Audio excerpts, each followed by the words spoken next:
You feel it, don't you? Deep down, there's this sense that the chaos we're seeing everywhere, it's not random. It feels like there are strings being pulled, like we're all watching a play we never bought a ticket for.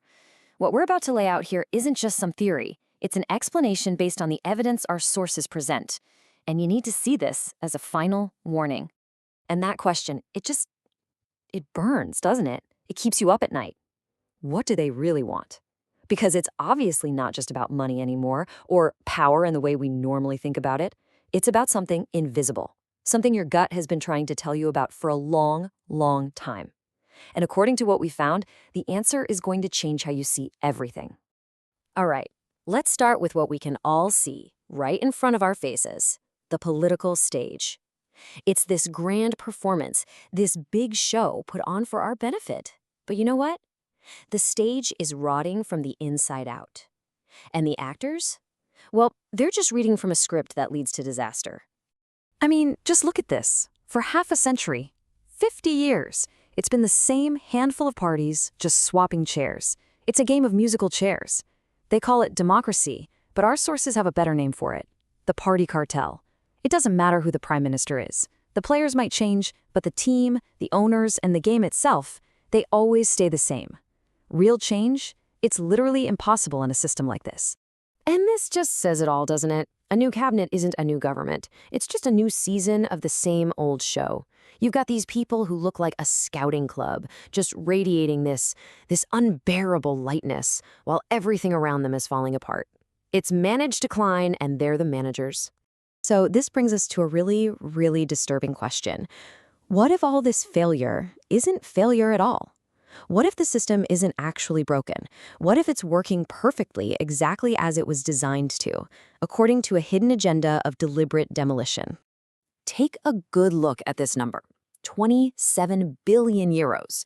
That, according to our sources, is the cost every single year for things like healthcare, benefits, and crime resulting from mass immigration over the last decade. A mind-boggling amount of money. And it's just presented to us as if it's, normal, unavoidable. And guess who pays the bill? You do. We all do. This is the new war tax, the freedom contribution. Whatever they want to call it, it's another 600 euros, gone from every household every single year to pay for these international obligations. This isn't just a tax, it's how they speed up the process of making everyone poorer. And here it is, the real-world result of all this: the deliberate destruction of one of the best farming sectors in the world. A housing crisis so bad that our own kids can't even dream of owning a home. Families getting poorer and poorer while taxes on everything, your income, your energy, just go up and up and up. These are not accidents, they are the goals. This is demolition by policy. Just let that sink in. When a country starts to drain the life out of its own people, the old, the sick, the ones who work their fingers to the bone, all for some abstract idea, it's not just a failing state. It is a morally bankrupt system. It's lost its soul. Okay, look, I have to be completely direct with you for a second. This can't go on. It just can't. This is beyond left versus right, beyond any political party. This is about our basic human dignity. It's about our future. We are being systematically exhausted, and it's for a very specific reason. And it is time we finally figured out what that reason is. Because behind the failing political theater, behind the economic demolition, that's where the real fight is. There's an invisible war being waged. And they're not fighting for land or for oil. They're fighting for something infinitely more valuable. So who is really pulling the strings? The sources we've looked at are very clear on this. The governments, the big banks, they're just instruments. They're the puppets on the stage. The real power, it operates from behind the curtain, using these institutions to achieve a much, much deeper goal. And this is the target. The human soul itself. The ultimate goal isn't your money. It's not even your obedience. It's your consciousness. It's about shattering your ability to think for yourself, numbing your ability to feel what's true in your heart, and paralyzing your ability to act on your own convictions. Why? Because a human being who is truly awake cannot be controlled. Period. And the strategy here is incredibly sophisticated. The sources describe it as an attack from two opposing spiritual forces.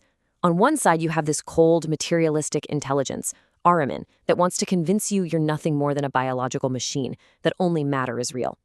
And on the other side, you have this deceptive, false spiritual light, Lucifer, that wants to pull you into a world of illusion, fantasy, and escapism. One traps you in a cage of materialism, the other lures you into a fantasy world. Either way, the goal is the same, to disconnect you from who you really are. So how do they do it? These are the weapons. Number 1, fear. Keep people in a constant state of anxiety about sickness, about poverty, about death. A fearful person will trade freedom for the promise of safety every single time. Number 2, media and education. They're not designed to create free thinkers, they're designed to create obedient workers. And finally, technology. Total surveillance to kill any sense of privacy, and digital addiction to shatter your attention span and get you to outsource your own brain to AI. So, we've seen the fake political show, we've seen the economic destruction, and now we see the invisible spiritual war happening underneath it all. All of these threads, they all lead to one single conclusion. This moment, right now, is our very last chance to understand what's happening and to do something about it. You know, the word apocalypse doesn't actually mean the end of the world. It means an unveiling, a revelation. And that is what the elite is terrified of. The apocalypse they fear isn't fire and brimstone. It's the moment that we, the people, wake up and see the game for what it is. Because that revelation, that is the end of their world, the end of their control.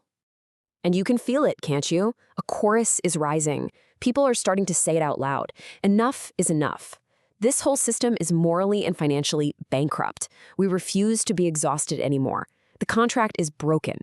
But here is the secret. Here is the one thing they don't want you to ever realize. Their entire machine, this whole system of control, it has one fatal flaw. It only works as long as we remain asleep. It's powered by our own unawareness. The second you become truly conscious of their game and of your own inner power, you are invincible. You're outside their reach. And so it all comes down to this, right here, right now. This isn't a movie we're watching. The future is not written. It is being forged in this very moment by the choices we make. Their plan can fail, but it will only fail if we choose to wake up. So the outcome, it's in your hands. It's in our hands. The question is, what are you going to do? Spread the word. Bazook the website UUCGA and the blog Battle Beyond Science, or suffer the consequences.